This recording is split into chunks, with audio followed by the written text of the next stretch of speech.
여러분, 예수님께서 심판의 주님으로 반드시 다시 오실 겁니다. 다시 오실 때 이 마지막 세상에는 어떤 일들이 일어나게 될까요? 예수님께서는 우리들에게 5가지 현상에 대해서 말씀하고 있습니다.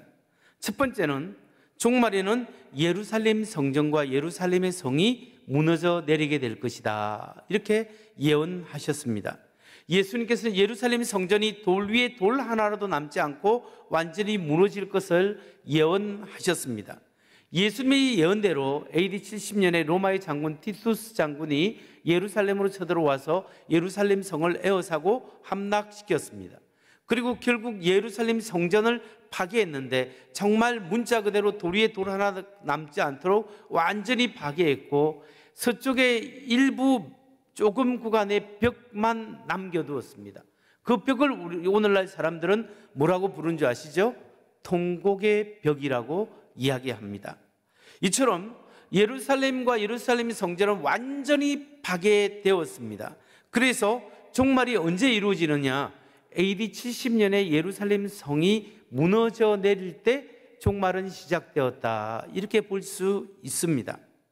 두 번째 종말의 현상은 무엇이겠습니까? 두 번째 종말의 현상은 종교적 미혹입니다. 거짓 종교 지도자들, 거짓 선지자들이 많이 일어나서 사람들을 잘못된 내용으로 미혹하게 될 것이다, 예수님은 그렇게 예언하셨습니다. 마가복음 13장 6절, 많은 사람이 내 이름으로 왔으는 내가 그리스도다 하면서 많은 사람을 속일 것이다, 이렇게 속임이 일어납니다. 22절에 보면 거짓 그리스도들과 거짓 선지자들이 일어나서 이적과 기사를 행하여 할 수만 있으면 택하신 자들을 미혹하려 하리라. 이 말씀처럼 예수님 이후에 수많은 거짓 메시아들이 실제로 일어났었고요, 많은 사람들이 잘못된 복음으로 사람들을 미혹하는 것이 초대교회 때부터 교회사에 있어서 지금까지 계속되고 있습니다. 심지어 한국에도 수많은 하나님이 있고 수많은 메시아가 재림 예수가 있어 왔습니다. 예를 들어서 전북의 박태선 씨, 통일교회 문선명 씨, 신천지 교주 이만희 씨, 그리고 아버지 하나님 안상홍 하나님, 어머니 하나님 장길자 하나님, 그 외에도 수많은 하나님, 수많은 재림 예수들이 우리 한국에도 있어 왔습니다. 끊임없이 사람들을 미혹하는 일들이 있어 왔지요. 종말의 현상은 옛날부터 시작되었습니다. 세 번째 종말의 현상은 전쟁이 발발하고 전쟁의 소문이 퍼져갈 것이다 라는 사실입니다. 예수님이 부활하시고 성천하신 후에 불과 몇십 년이 지나지 않아서 로마가 넷으로 쪼개졌습니다. 지중해 연안 모든 곳곳에서 전쟁이 일어나기 시작했습니다. 그래서 그때부터 수많은 크고 작은 전쟁이 있었고, 뿐만 아니라 세계사를 통하여 수많은 전쟁과 20세기 들어서서 세계 1차 대전, 2차 대전을 통해서 많은 사람들이 죽었습니다. 지금도 세계 곳곳에서는 국지전이 일어나고 테러와의 전쟁이 있고, 그리고 내전들이 지금도 있습니다.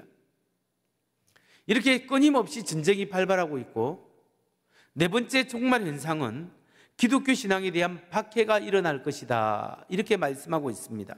마가복음 13장 9절 말씀을 보십시오. 너희는 스스로 조심하라. 사람들이 너희를 공에 넘겨주겠고 너희를 해당에서 매질하겠으며 나로 말미암아 너희가 권력자들과 임금들 앞에 서리니 이는 그들에게 증거가 되려 함이라. 이처럼 종말에는 박해가 초대교회도 있었고 지금도 세계 방방 곳곳에 예수 믿는 것 때문에 목숨을 잃어야 하는 그런 일들이 많이 있습니다. 다섯 번째 종말 현상은 자연재앙이 빈번하게 발생하게 된다는 겁니다. 13장 8절 말씀을 보면 민족이 민족을 나라가 나라를 대적하여 일어나겠고 곳곳에 지진이 있으며 기근이 있으리니 이는 재난의 시작이니라. 이 말씀에 보면 곳곳에 기근과 재난들이 있고 지진이 일어난다라는 사실이 예언되어 있고 요한계시록에도 실제로 그런 현상들을 이야기하고 있고 실제로 세계사에서 보면 그런 초대교회 때부터 기근과 지진과 이상 기온 현상들이 지금도 일어나고 있지 않습니까? 19세기에 일어난 지진을 2119번의 지진이 일어났다고 합니다. 20세기의 지진의 횟수가 얼마나 되냐면 2만 번이 넘는다고 합니다. 약 10배 가까이 증가했죠.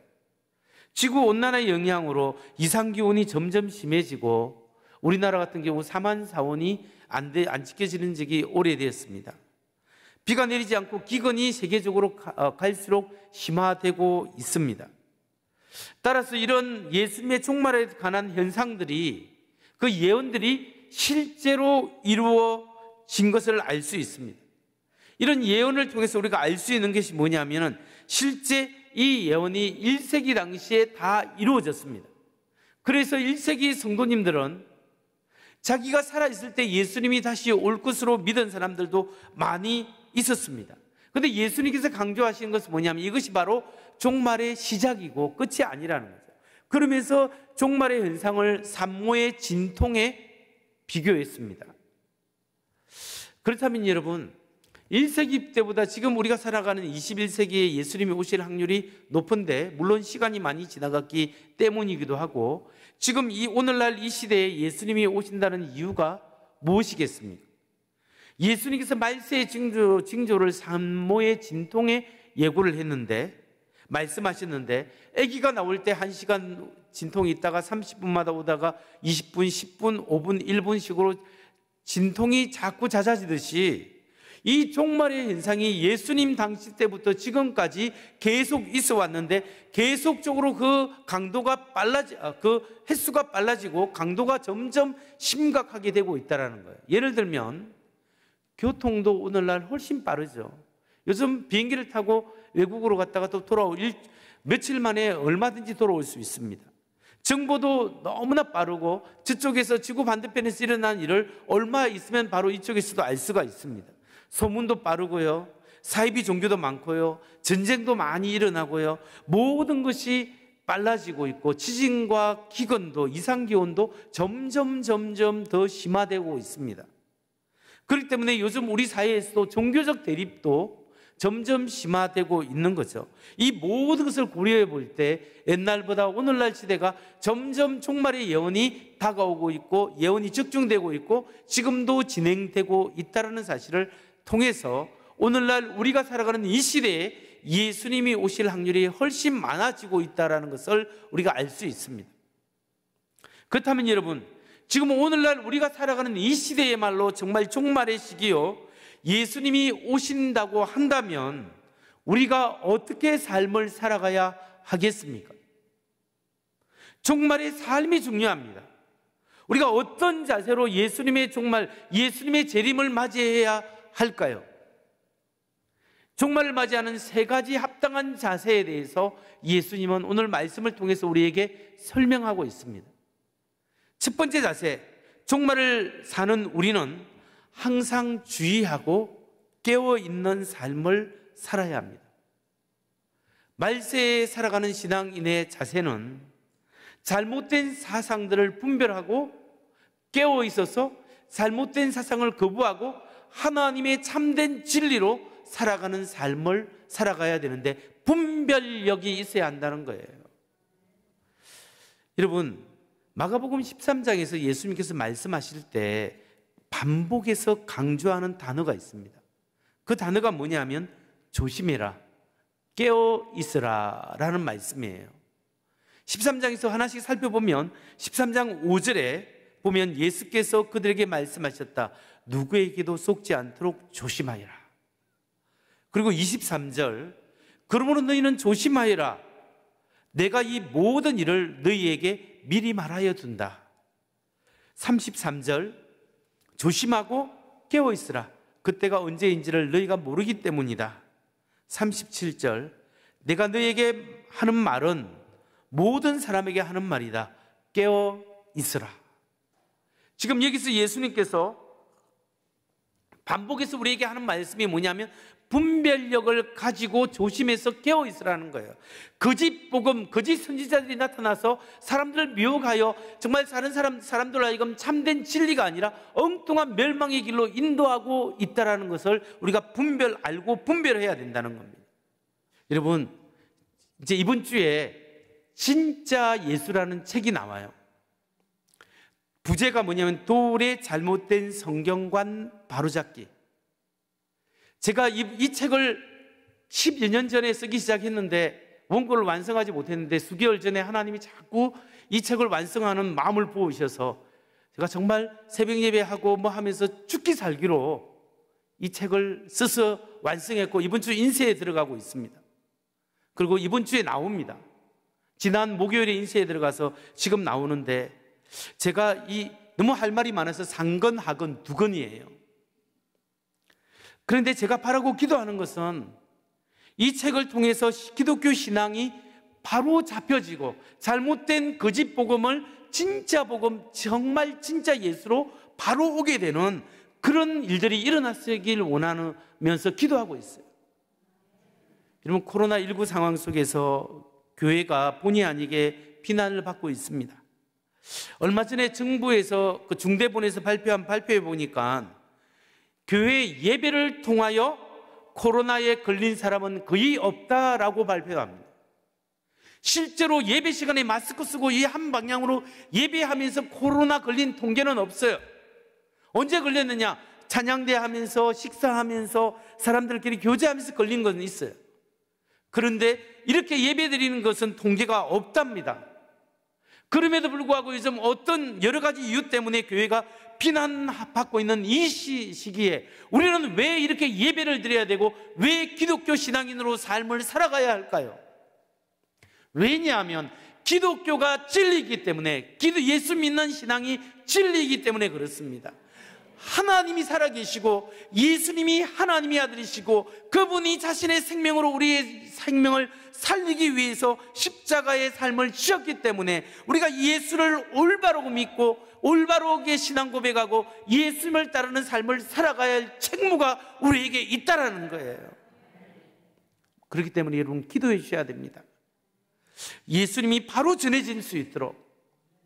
여러분, 이 책을 통해서 뭐 대단히 뭔가를 변화되 그렇진 않을 거예요. 그러나 최소한 지금까지 잘못되어 있는 성경에 대해서 잘못되어 있는 그런 자유주의 신학자들과 둘의 이야기들이 하나하나 분석하면서 정리해 놨기 때문에 이걸 통하여 수많은 지성인 크리스찬들이 하나님을 바로 알고 예수님을 바로 아는데 큰 도움이 될 줄 저는 믿습니다. 진짜 예수가 전해져야 되는 거예요. 제가 지난주 어느 강의 때문에 잠시 통계를 보다가 제가 전에 목회하면서 예수에 관한 기록, 역사적 신뢰성이 있는가 그 동영상을 만들었잖아요.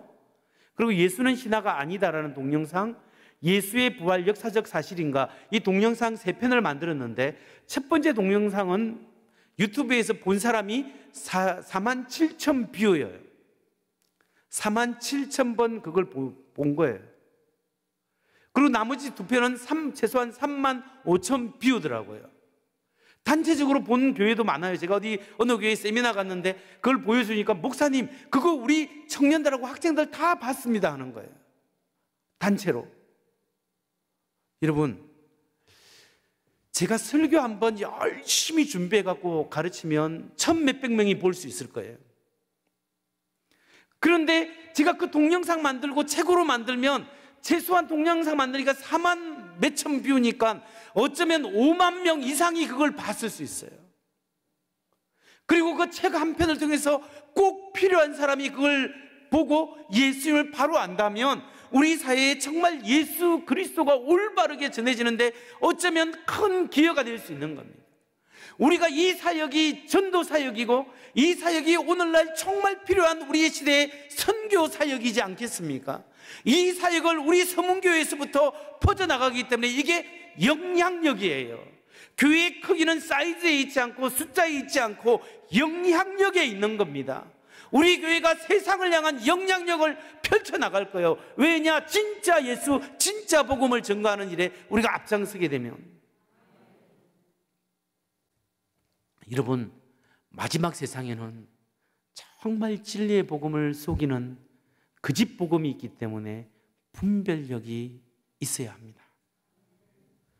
두 번째, 종말에 합당한 성도의 삶의 자세는 더욱더 하나님 중심의 삶을 살아야 한다 라는 겁니다. 우리가 하나님이 나의 모든 것에 모든 것 되시는 것을 하나님이 테스트하고 우리가 점검받아야 합니다. 예수님은 예루살렘 성전이 무너질 것이라는 것을 예언했습니다. 한 제자가 예수님께 물었습니다. 마가복음 13장 1절입니다. 예수께서 성전을 떠나가실 때 제자들 가운데서 한 사람이 예수께 말하였다. 선생님 보십시오. 얼마나 굉장한 돌입니까? 얼마나 굉장한 건물입니까? 선생님 보십시오. 이 대단한 성전을 보십시오. 얼마나 대단합니까? 이거 짓는데 46년이 걸렸습니다. 헤롯 대왕이. 그런데 그 대단한 성전에 대해서 예수님은 뭐라고 대답하십니까? 마가복음 13장 2절입니다. 예수께서 그에게 말씀하셨다. 너는 이 큰 건물을 보고 있느냐? 여기에 돌 하나도 돌 위에 남지 않고 다 무너질 것이다. 성전이 와르르 무너지고 파괴될 것을 예언하셨습니다. 왜 예수님이 성전이 무너지도록 허락하셨을까요? 이스라엘 역사상 성전은 하나님 중심의 신앙의 상징이에요. 하나님 중심의 삶의 상징이에요. 여러분 학개서를 보십시오. 학개서 1장 8절 말씀을 보십시오. 보면 너희는 산에 올라가서 나무를 베어다가 성전을 지어라. 그러면 내가 그 성전을 기껍게 여기고 거기에서 내 영광을 드러내겠다. 나 주가 말한다. 이스라엘 백성이 망해가지고 바빌론 포로로 갔는데 70년 동안 있다가 할아버지 할머니에게 들었던 그 예루살렘 성전을 듣고 포로에 해방되어서 돌아오니 예루살렘 성이 파괴되어 있고 성전도 무너져 내렸습니다. 그들은 엉엉 울면서 예루살렘에 있는 성전을 다시 짓기 시작했습니다. 그러나 방해가 있었습니다. 힘들었습니다. 그래서 성전을 내팽개치고 자기 집을 짓고 포도원을 가꾸고 농사를 하면서 먹고 사는데 매달렸습니다. 그때 하나님이 하나님의 종 학개를 보냈습니다. 학개를 보내서 말합니다. 너네들이 나의 집 하나님의 집이 이렇게 황폐한데 너희는 잘 먹고 잘 살기 위해서 너희가 좋은 집에 짓고 포도원을 가꾸고 생계에 매달려 있지 않느냐. 그러나 봐라, 너희가 그렇게 잘 먹고 잘 살려고 노력했지만 너희가 굶주리고 먹을 것이 없고 포도원에 소출이 없고 마실 물조차 없는 이유가 뭔지 아느냐? 나 여호와가 이 모든 것을 불어버렸기 때문이다. 이렇게 말씀하십니다. 너는 다시 산에 가서 나무를 가져다가 성전을 지어라. 이걸 통하여 내가 영광을 받고 기뻐하고 너희를 축복하겠다. 그게 학개서의 메시지지 않습니까? 왜 하나님이 성전을 지으라고 이야기했습니까? 왜냐하면 성전은 이스라엘 정치, 경제, 사회, 문화에 있어서 성전이 중심이에요. 성전을 짓는다는 것은 내 중심에서 하나님 중심으로 돌이키라는 거예요. 하나님 중심으로 삶을 살아가는 것이 성전을 짓는 모습이에요. 그런데 500년 전에서 예수님께서 성전을 지으라 한 하나님께서 왜 500년 후에 성전이 무너지리라 예언하고 성전이 무너지는 것을 허락하셨겠습니까? 왜냐하면 성전은 있는데 하나님이 없는 거예요. 하나님을 믿는 사람이 하나님 중심의 삶을 살지 않기 때문에 이 허울 좋은 성전은 와르르 무너져 내린다는 거예요. 오늘날 예수님은 있는데 교회 예수는 이야기하는데 예수님이 여기 계시지 않으면 교회는 무너져 내리는 거예요. 여러분, 하나님이 우리에게 하나님 중심의 삶을 살 것을 말씀하십니다. 오늘 예수님께서 종말에 대한 예언을 말씀하시면서 그 첫 번째 예로서 성전이 무너져 내리리라 라고 제일 먼저 예언한 것이 오늘을 살아가는 우리에게 어떤 의미로 다가올 수 있을까요? 그것은 종말을 살아가는 우리가 하나님 중심의 삶을 살아가야 한다. 하나님 중심의 삶을 살아야 한다. 그것을 우리에게 강조하시는 말씀입니다. 우리가 하나님을 믿는다 하면서 하나님이 여기 계시지 않고 예수를 믿는다 하면서 예수님이 역사하지 않는다면 이 교회는 무너져 내린다는 거예요. 하나님이 계셔야 됩니다. 예수님이 중심이 되어야 합니다. 여러분, 은행에 잔고가 없어서 우리가 뭔가 내야 되는데 내지도 못할 때 너무 힘들어요. 근데 여러분, 영혼의 공고함, 영적 갈등 때문에 여러분 고민해 보신 적이 있습니까? 내 영혼의 갈증, 내 영혼의 아픔 때문에 하나님 앞에 눈물 뿌려서 하나님이여 내 영혼을 살려주옵소서 기도하신 것 있으십니까? 그런 영적 갈증이 우리 속에 있어야 합니다. 오늘날 이 시대는 정말 우리가 종말을 살아갈 때는 분별하며 살아야 합니다. 거짓 복음을. 그리고 하나님 중심으로 살아가야 합니다. 마지막으로는 종말의 삶의 태도는 긴박한 종말 의식으로 살아야 합니다. 긴박한 종말 의식. 오늘 이 시대에 어쩌면 내가 죽기 전에 주님이 오실 수 있다 라는 사실, 주님이 오신 것을 맞이하기 위해서 내가 내게 주신 사명을 잘 감당해야지, 이런 긴박한 종말 의식으로 살아야 합니다. 예수님께서 마가복음 13장 30절에서 이렇게 말씀하십니다. 내가 진정으로 너희에게 말한다. 진짜 너희에게 말한다. 이 세대가 끝나기 전에 이 모든 일이 다 일어날 것이다. 무슨 말씀입니까? 지금까지 말씀하신 종말의 현상들이 이 세대가 끝나기 전에 다 이루어질 것이다, 이렇게 이야기합니다. 실제로 1세기 성도들이 죽기 전에 100년 안에 전쟁이 발발해서 예루살렘이 무너졌죠. 거짓 선지자들이, 메시아들이 나와서 계속 판을 쳤죠. 그리고 핍박이, 교회에 예수 믿는 사람들 핍박을 많이 받았죠. 그리고 기근과 지진이 그 당시 많이 일어나서 사람들이 힘들었죠. 실제로 1세기 당시 성도들은 이 모든 것을 자기 시대에 다 경험하게 된 겁니다. 그래서 예수님이 다시 올 줄 알았는데, 더 중요한 것은 1세기뿐만 아니라 2세기, 3세기, 4세기 쭉 가면서 모든 세대가 다 종말의 현상들을 자기 시대에 다 경험하고 있는 거예요. 오늘날 우리 시대에도 종말의 현상을 경험하고 있어요.